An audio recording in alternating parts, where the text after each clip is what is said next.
bicara keagungan Ramadan yang ditandai 3 hal.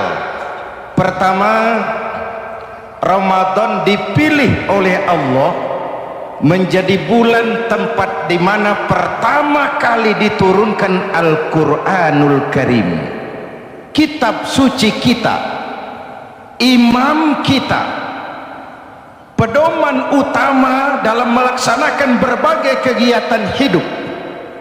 Pertama, ia berisi akidah yang tujuannya menyelamatkan manusia dari ketergantungan kepada benda, menyelamatkan manusia dari kemusyrikan, baik syirik yang jali maupun syirik yang khafi. Syirik jali itu syirik terang-terangan, nyata-nyata menyembah berhala, nyata-nyata meyakini Tuhan lebih dari satu. Kalau gitu insya Allah kita aman. Tapi ada syirik khafi, syirik yang tersembunyi, menjadikan yang selain Allah sebagai tujuan akhir dari seluruh kegiatan hidup. Itu syirik khafi. Saya sejak pakai cincin ini rezeki lancar. Cincin. Saya sejak pakai gesper ini, jangan anak gadis, nenek-nenek ngelihat saya lemes. Gesper. Ini sejak ada perkutut di rumah ini, bisnis bagus. Perkutut. Kalau komputer lebih kita kagumi dari Allah, itulah berhala kita. Kalau pangkat lebih kita utamakan dari Allah, itulah berhala kita. Kalau ilmu lebih kita kagumi daripada Allah, itulah berhala kita. Quran membebaskan manusia dari ketergantungan kepada benda, membersihkan keyakinan, meluruskan tauhid dengan konsep akidah. Lalu sisi yang kedua, syariat untuk mengatur kehidupan sesama manusia. Selama ini kalau mendengar syariat yang terbayang oleh kita kan yang serem-serem, dan memang diopinikan sedemikian rupa. Padahal watak syariat itu pertama, al-musawat bainan nas fi takalifil ahkam. Ini watak syariat Islam. Semua manusia sama dalam berhadapan dengan hukum Allah. Semua manusia sama. Bukankah ini yang kita perjuangkan dengan tuntutan keadilan?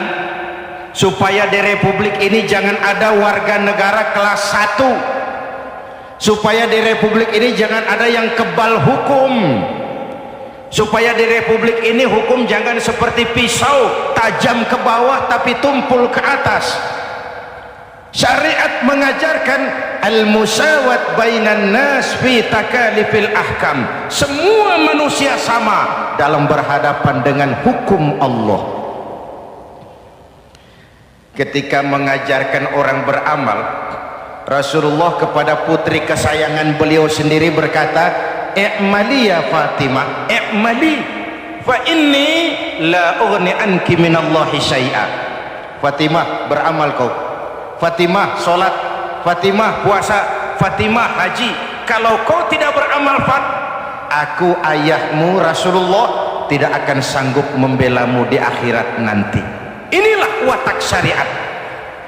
Tidak mentang-mentang anak kesayangan lalu ada jaminan, sudah Fat, kamu nggak sholat nggak apa-apa, nanti di akhirat ada papi. Tidak. Semua manusia sama dalam berhadapan dengan hukum. Andai kata Fatimah putri Muhammad mencuri, tidak usah orang lain, Muhammad sendiri yang akan memotong tangannya. Bukankah keadilan macam ini yang kita harapkan? Cuma sayang, selama ini banyak kita mengenal Islam seperti orang buta kenal gajah. Ada 3 orang buta dilepas ke kebun binatang, disuruh kenal gajah. Saya yakin laporannya lain-lain. Orang buta pertama bilang, "Pak, gajah tipis lebar kayak kipas." Kenapa? Dia baru pegang telinganya. Orang buta kedua ngotot, goblok itu Pak.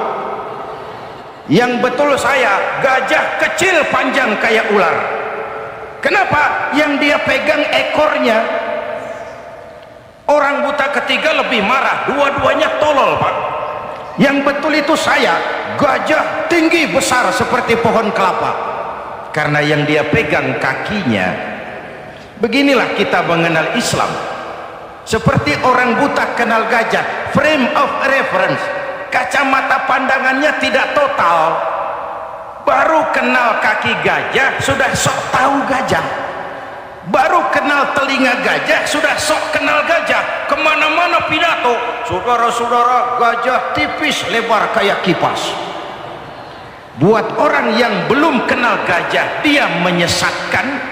Buat orang yang sudah tahu gajah, senyum di kolom. Oh, kau baru kenal kupingnya kok. Begitulah kadang-kadang kita baca Quran, ayatnya yang keras, kesannya Islam itu sangar, Islam itu sadis, Islam itu perang. Di sisi lain ada yang adem, sejuk, lalu lahir generasi feminim. Buat saya yang terpenting semua kita perlu.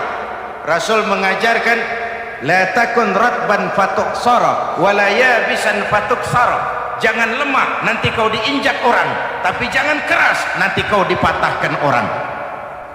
Hadirin yang saya hormati, lalu syariat juga punya tadrij fit tasri, tahapan dalam melaksanakan syariat.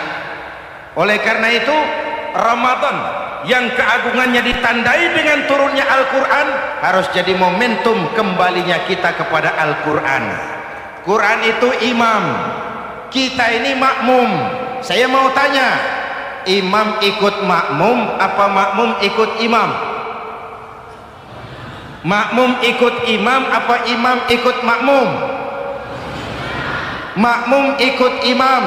Kalau Quran imam dan kita makmum, kita ikut Quran, jangan Quran diminta ikut kita. Imam ruku, kita ruku, imam sujud, kita sujud, imam i'tidal, kita i'tidal. Ke barat kata Quran, ke barat kita berangkat, ke timur kata Quran, ke timur kita menuju. Halal kata Quran, ambil, haram menurut Quran, tinggalkan.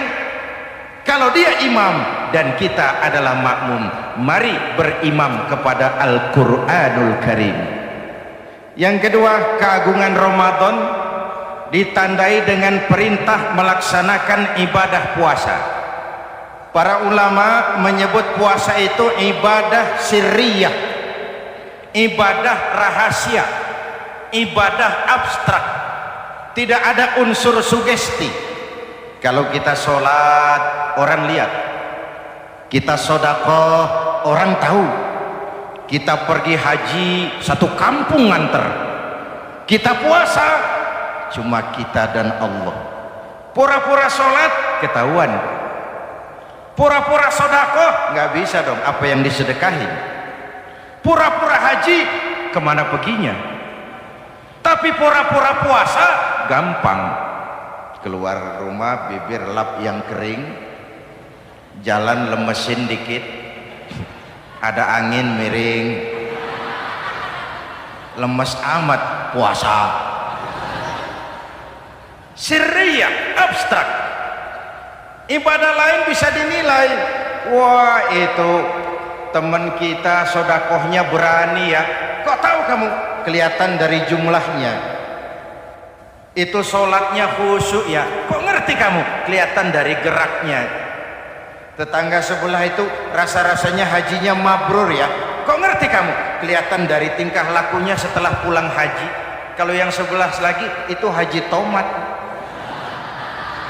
Di Mekah tobat sampai kampung kumat. Ibadah lain kelihatan bisa dinilai, tapi puasa tidak bisa dinilai.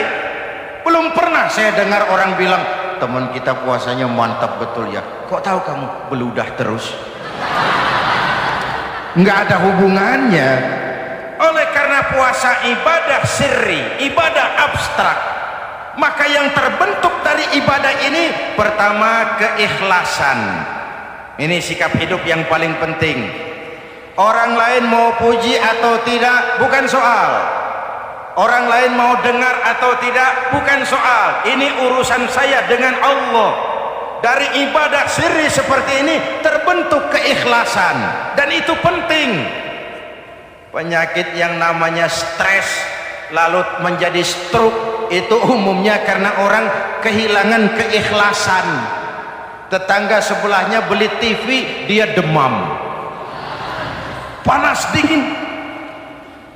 Temannya naik jabatan, dia masuk rumah sakit. Temannya beli rumah, dia mati. Disiksa oleh perasaannya sendiri. Marilah hidup dengan ikhlas. Beramal ikhlas. Saya menyantuni yatim bukan karena disorot TV, bukan karena masuk majalah, bukan karena dimuat koran, karena Allah. Berpakaian ikhlas. Saya berpakaian ini karena perintah Allah menutup aurat, bukan karena tuntutan Ramadan. Kalau cuma tuntutan Ramadan, Ramadan saja bagus busana muslim. Selesai Ramadan kembali pusar merajalela. Menerima jabatan ikhlas, ini amanah dari Allah. Jabatan adalah alat untuk mengabdi, bukan cuma alat yang melahirkan kekuasaan dan fasilitas. Kalau kekuasaan dianggap sebagai fasilitas dan kekuasaan, maka yang lahir tentu akhirnya maling-maling baru, yang lahir rampok-rampok baru, yang dikuras ya harta negara. Hadirin yang saya hormati, ikhlas menerima jabatan dengan keyakinan ini amanah Allah, amanah akan dimintakan pertanggungan jawab. Ini alat untuk berbuat baik, ini alat untuk mengabdi. Kalau cuma digambarkan kekuasaan jabatan sebagai kekuasaan dan fasilitas, itu yang lalu banyak melahirkan rampok-rampok baru. Betul? Iya, kalau jabatan kan gajiannya jelas. Menteri gajinya jelas, anggota DPR gajinya jelas, presiden, wakil presiden gajinya jelas. Tetapi ketika fasilitas dan kekuasaan banyak memberikan hasil, jangan heran lalu muncul penjarahan terhadap kekayaan-kekayaan yang justru merupakan milik rakyat. Ikhlas dalam menerima jabatan, ikhlas dalam berbuat, ikhlas dalam beramal. Lalu yang kedua, jujur. Tadi siang saudara sholat zuhur apa tidak? Sholat. Yang sholat? Yang enggak, ya enggak. Sebelum sholat zuhur kan saudara berwudu. Waktu berwudu kan saudara berkemur, memasukkan air ke mulut. Umpama waktu berkemur saudara korupsi, dikit saja airnya saudara minum, jangankan hansip, jangankan satpam, jangankan polisi, teman sebelah pun tidak tahu kalau waktu berkemur kita korupsi. Kenapa kita tidak mau melakukan itu? Ada rasa malu kepada Allah. Alangkah positifnya kalau ini diterjemahkan dalam kehidupan. Sekarang kan kita berpikirnya Allah ditekan. Kamu korupsi ya? Iya, Tuhan kan tahu. Biarin, Tuhan mah tahu, nggak ribut. Nggak ribut katanya. Tapi kalau orang, 3 orang saja tahu, geger kantor. Bayangin, Tuhan aja ditekan, Tuhan diintimidasi, apalagi orang lain. Lahir etika otonom, daya kontrol yang paling ampuh yang muncul dari dalam jiwa kita sendiri. Keikhlasan yang dibentuk oleh pelaksanaan ibadah puasa, kejujuran yang dibentuk oleh pelaksanaan ibadah puasa, lalu kesabaran. Kata Nabi, as-siyamu junnatun, puasa itu benteng, dinding. Fa idza kana yaumus siyami ahadikum, kalau salah seorang kamu tengah berpuasa, fala yarfus, jangan berkata kotor, wala yafsuk, jangan berkata keji, wa in sabahu ahadun au qatalahu, falyaqul inni shaim, inni shaim. Kalau ada orang mencaci maki dia, bahkan mengajak dia berkelahi yang menurut ukuran dia mesti menang, tapi karena puasa, maaf, saya bukan gak berani sama kamu, saya sedang puasa. Kalau mau berkelahi juga ntar aja habis buka, segeran dikit berantemnya. Inni shaim, maaf saya sedang berpuasa. Itu merupakan benteng. Orang itu kan kalau lagi puasa kondisi lapar, haus, temperamen kan tinggi, sedikit tersinggung temperatur naik, sama marah gampang. Kalau waktu begitu dia bisa sabar, ketika kenyang sudah nggak ada masalah. Sabar baik dalam taat kepada Allah, sabar dalam melaksanakan perintahnya, sabar dalam meninggalkan larangannya, dan sabar di dalam menghadapi musibah, kesulitan-kesulitan dalam kehidupan kita. Hadirin, kalau ibadah berpuasa kita baik, kita yang malam ini pasti bukan kita 20 hari yang lalu. Kita yang malam ini, kita yang sudah ditempa oleh penggojologan Ramadan, ditempa oleh kawah candra di mukanya Ramadan, sehingga membias dalam pembentukan pribadi. Setiap ibadah yang dikerjakan dengan benar pasti punya dampak positif dalam meluruskan moral orang yang melaksanakan ibadah itu sendiri. Jangan sampai terjebak kepada rutinitas ritual. Akhirnya seperti yang sering saya ungkapkan, sholat rajin, maksiat tekun, baca Quran mau, fitnah orang hobi, sedekah ya sedekah tapi nyolongnya lebih gede dari sedekahnya.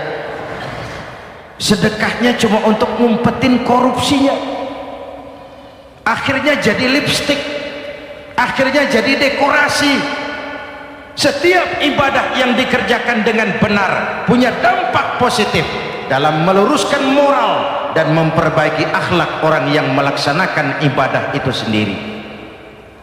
Begitulah Ramadan, ada pelaksanaan ibadah puasa, dan untuk puasa Nabi bersabda, lis-shaimi farhatani, farhatun indal iftar wa farhatun inda liqa'i rabbih. Buat orang yang berpuasa ada dua kegembiraan yang tidak dimiliki oleh yang tidak melaksanakan puasa. Dua kegembiraan. Pertama, farhatun indal iftar, kegembiraan menjelang saat-saat berbuka.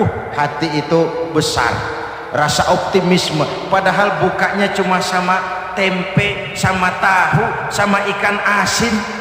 Tapi entah makin dekat maghrib hati makin berbunga, ada kebahagiaan yang tidak bisa diceritakan. Allahumma lakasumtu, ya Allah hari ini saya laksanakan perintahmu, saya lawan rasa nafsu, saya tempuh lapar, haus, saya tunaikan semua ini. Itu kegembiraan yang puasa. Yang kedua, wa farhatun inda liqa'i rabbih, kegembiraan kedua nanti di akhirat pada saat bertemu dengan Allah Subhanahu wa ta'ala. Masuk surga nikmat, bertemu Allah jauh lebih nikmat. Hadirin yang saya hormati, bahkan di surga ada sebuah pintu yang khusus disiapkan bagi orang-orang yang melaksanakan puasa. Tidak bisa masuk ke pintu itu kecuali orang yang puasa, dan pintu itu disebut pintu Rayyan, Babur Rayyan, pintu Rayyan yang hanya boleh dimasuki orang-orang yang melaksanakan ibadah puasa. Hadirin, lalu yang berikutnya, ibadah puasa ganjarannya abstrak. Kalau ibadah lain kita bisa lihat itu, sholat berjamaah pahalanya begini, haji kalau mabrur pahalanya begitu, sodakoh pahalanya begini. Puasa Allah cuma bilang as-siyamu li wa ana ajzibi, puasa untukku dan aku yang membalasnya. Berapa besar balasan Allah tidak diberitahu. Artinya apa? Kalau saudara kerja, mandor bilang, mas kau kerja sama saya, gajimu sebulan 5 juta, ketahuan sebulan 5 juta, kita kan bisa kong kali kong, ada mandor rajin, tidak ada mandor kendor. Pokoknya jatah 5 juta. Tapi kalau mandor cuma bilang, "Mas, kau kerja sama aku, soal gajimu nanti aku yang atur, berapa besarnya nggak dikasih tahu." Aturan seperti ini harusnya membuat kita kerja lebih hati-hati. Sebab apa? Mungkin gaji kita sama saja 5 juta kalau kerja biasa-biasa, mungkin jauh lebih besar kalau pekerjaan memuaskan, mungkin tidak digaji sama sekali kalau pekerjaan sembarangan. Tidak dijelaskannya gambaran pahala puasa menjadi sugesti untuk melaksanakan ibadah puasa ini dengan sebaik-baiknya. Hadirin yang saya cintai, yang ketiga soal keagungan Ramadan ini. Di dalam bulan Ramadan ada satu malam yang bobotnya khairun min alfi syahrin. Satu malam tapi lebih baik daripada 1000 bulan, yang kita kenal dengan malam Qadar atau Lailatul Qadar. Sementara itu adanya pada sepertiga yang akhir dari bulan Ramadan, terutama di malam-malam ganjil. Di negeri kita lihat terjadi pergeseran nilai. Awal-awal Ramadan, minggu pertama pasar sepi, masjid ramai, full house, meledak. Betul? Padahal Rasul memberikan contoh, kalau sudah masuk sepertiga yang akhir Ramadan, beliau sing-singkan lengan baju, hamparkan sajadah, lebih banyak di masjid daripada di rumah. Itu baginda Rasul. Sing-singkan lengan baju, hamparkan sajadah, lebih banyak di masjid daripada di rumah. Hadirin yang saya hormati, di situ makna meraih kemenangan. Karena itu lebaran lain dengan Idul Fitri. Lebaran siapa saja boleh ikutan, tapi Idul Fitri milik orang yang melaksanakan ibadah Ramadan dengan baik. Nah, saya kembali kepada Lailatul Qadar.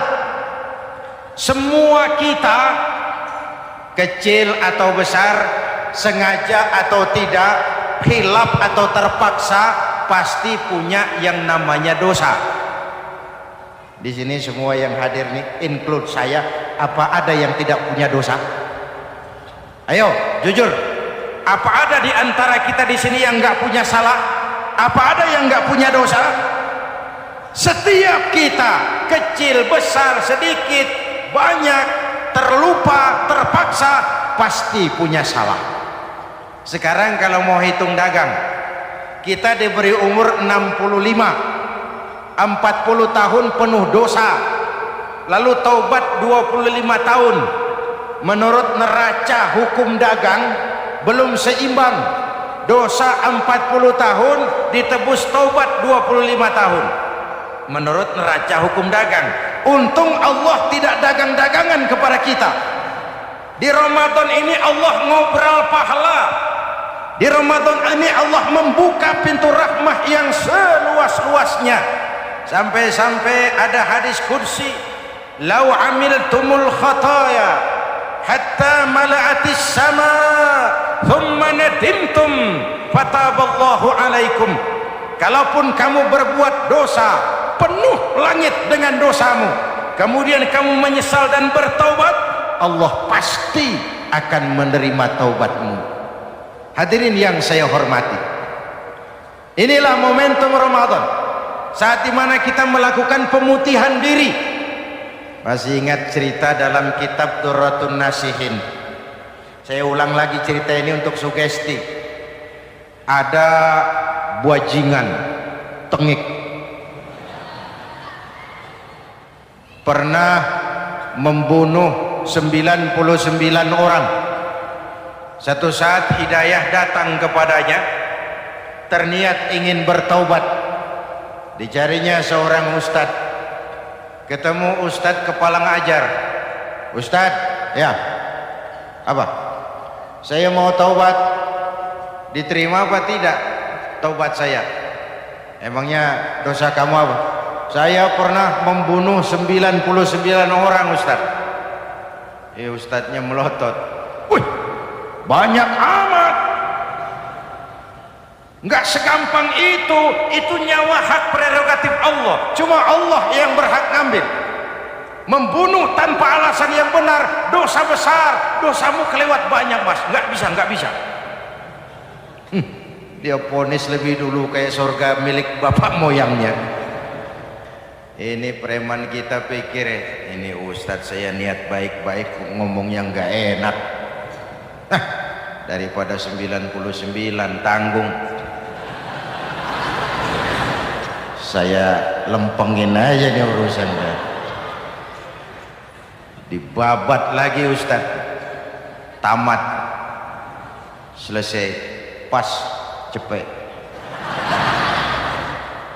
Niat taubatnya masih terus, dia mengembara sampai ketemu seorang ustadz yang bijak. Waalaikumsalam ustadz. Assalam. Ada apa?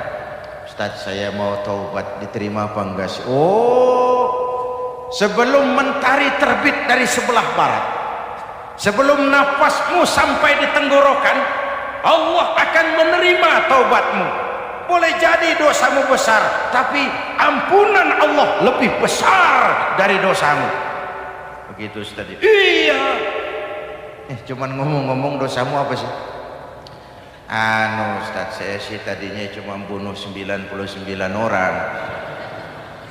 Terus ada Ustaz ngomongnya nggak enak, jadi saya cukupin 100. Oh, taubatmu diterima asal benar-benar. Cuma begini saja, kampungmu kampung brengsek tuh, lingkunganmu nggak sehat. Kalau kau pulang ke sana lagi, niat taubatmu bisa lentur dan luntur. Kamu pindah saja, hijrah ke kampung lain yang lebih baik. Baik Ustadz, terima kasih. Wah, ngepak koper, pindah. Belum sampai ke kampung yang dituju, ajal datang merenggut nyawa. Ketika ruh keluar dari jasad, ini malaikat rahmah dengan malaikat azab rebutan. Kata malaikat rahmah, ini jatah saya, orang ini sudah taubat, tempatnya di surga. Kata malaikat azab, nanti dulu, taubat si taubat 100 bagaimana urusannya? Bertengkar. Akhirnya Allah mengutus malaikat Jibril, kau adili. Kata Jibril, ukur sajalah mana yang lebih dekat, kampung yang dituju atau kampung yang ditinggalkan. Ketika diukur, kampung yang dituju lebih dekat dari kampung yang ditinggalkan. Kata Jibril, dia jatah malaikat rahmah, taubatnya diterima Allah. Nah, kalau mendengar riwayat seperti ini, jangan diartikan bahwa untuk taubat mesti membunuh 100 orang. Ini harus diartikan bagaimanapun besar dosa dan kesalahan yang kita lakukan, jangan putus asa dari rahmat Allah. Sebaliknya, bagaimanapun banyak kebaikan yang kita kerjakan, jangan puas hati dan sombong diri. Kita belum tahu akhir perjalanan hidup ini. Kita hanya berbuat dan berbuat. Kepastian itu haknya Allah. Ada yang masuk neraka karena menyiksa kucing, ada yang masuk surga walaupun sudah membunuh 100 orang.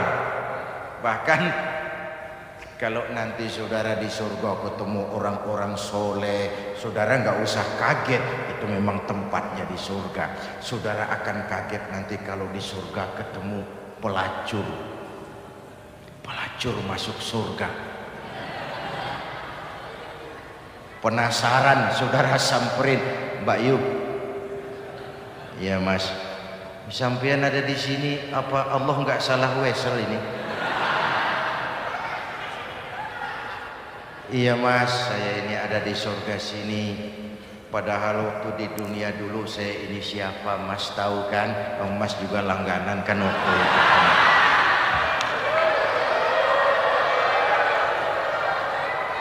Tapi terus terang saja mas, waktu di dunia itu saya terpaksa betul. Sejak lahir saya sudah yatim piatu. Sejak kecil sudah yatim piatu. Ada tetangga saya muslim sedikit kaya, tapi pelitnya 17 setan. Akhirnya Demi tuntutan perut saya merantau ke kota besar. Ada yang nolong, katanya kerjanya ringan, uangnya lumayan. Apa? Yaitu demi sesuap nasi saya lakoni. Satu malam saya lagi berangkat dagang lewat Masjid Baitul Ihsan. Ada ceramah, saya dengar dari jauh ustadznya pidato, katanya Allah berpesan, "Lau amiltumul khataya hatta mala'atis sama thumma nadimtum fataballahu alaikum."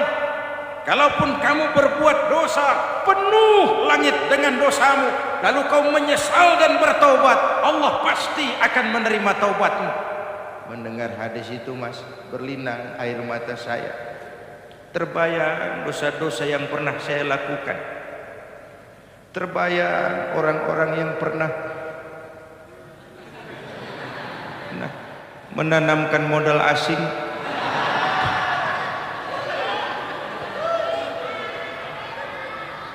Dikala itu hidayah datang, saya niat taubat pulang kampung mas, mudik. Lagi ngepak koper mau mudik, tamu datang, saya bilang mulai malam ini saya berhenti dagang. Taubat saya sebenar-benarnya, taubat saya diterima Allah, walaupun mampir dulu, transit dulu di tempat lain, akhirnya saya sampai juga ke sini. Inilah Ramadan. Orang baik bukan orang yang tidak pernah salah, karena tidak ada orang yang tidak pernah salah. Orang baik kalau dia berbuat salah, dia segera sadar, dijadikannya sebagai pelajaran untuk tidak diulanginya lagi di masa yang akan datang. Maka Nabi berpesan, tuba liman syaghalahu aibuhu an uyubin nas. Beruntung benar orang yang kekurangan dirinya menyebabkan dia sibuk sampai tidak sempat mencari-cari kekurangan orang lain. Tapi celaka benar orang yang terlalu sibuk mencari-cari kekurangan orang lain sampai lupa dengan kekurangan dirinya sendiri. Hadirin, karena itu menurut Al-Imam Al-Ghazali, Lailatul Qadar itu malam istimewa. Adanya pada sepertiga yang akhir di malam-malam ganjil, 21, 23, 25, 27, 29. Tetapi yang ingin mendapatkan Lailatul Qadar harus berjaga-jaga sejak awal Ramadan. Nggak bisa pakai ilmu ngancem. Wah ini 21 malam nih, nggak keluar-keluar dari masjid. 22 libur, 23 absen lagi. Nggak bisa seperti itu. Ingin mendapatkan Lailatul Qadar harus berjaga-jaga sejak awal Ramadan. 1000 bulan kira-kira 83 tahun. Rata-rata umur orang sekarang kita ini jarang yang sampai 83. Jarang. Kalau menyontoh Rasul jatah kita 63. Hadirin yang saya hormati, sehingga dikatakan itulah fasilitas yang diberikan Allah kepada umat Muhammad ini. Walaupun umurnya relatif pendek, tapi amaliyahnya tidak kalah dengan umat zaman dulu. Benar, Nabi Nuh umurnya 950 tahun. Ibadah umatnya berarti panjang, tetapi mereka tidak ada Lailatul Qadarnya. Benar, Nabi Adam umurnya panjang, 2000 tahun, umatnya rata-rata sekian. Tetapi tidak ada nilai tambah yang diberikan Allah kepada mereka. Kita umat Muhammad ini umur relatif pendek. Kalau nyontoh Nabi 63 tahun, betul. Tapi bayangkan ada Lailatul Qadar yang nilainya khairun min alfi syahrin, lebih baik daripada 1000 bulan, dan 1000 bulan 83 tahun. Kalau 10 tahun berturut-turut memanfaatkan Lailatul Qadar, maka artinya umur kita sudah sama dengan umur umat Nabi Nuh alaihi salam. Kualitas ibadahnya yang saya maksud. Tugas kita memanfaatkan peluang-peluang seperti ini dan mengisinya dengan berbagai kegiatan-kegiatan ibadah. Mumpung Allah menyediakan itu buat kita bersama. Tahun depan nggak ada jaminan kita ketemu Ramadan lagi. Karena itu mumpung senyampang ini diberikan kesempatan memasuki minggu-minggu 10 yang terakhir dari Ramadan, sing-singkan lengan baju, hamparkan sajadah, dan berusaha lebih banyak di masjid daripada di rumah. Hadirin yang saya hormati, dari pembicaraan singkat yang saya sampaikan, Ramadan menjadi agung oleh karena 3 hal. Pertama, ia dipilih menjadi bulan tempat di mana pertama kali diturunkan ayat-ayat suci Al-Quran. Karenanya Ramadan disebut juga sebagai Syahrul Quran, bulan Al-Quran. Karenanya Ramadan juga kita lebih intens memasuki kehidupan Al-Quran sebagai makmum dan kita sebagai imam. Jika Quran adalah imam dan kita adalah makmum, maka konsekuensinya makmum harus ikut imam, bukan imam yang ikut makmum. Yang kedua, keagungan Ramadan ditandai dengan pelaksanaan ibadah puasa. Setiap ibadah yang dikerjakan dengan benar pasti punya dampak dalam memperbaiki moral, meluruskan akhlak orang yang melaksanakan ibadah itu sendiri.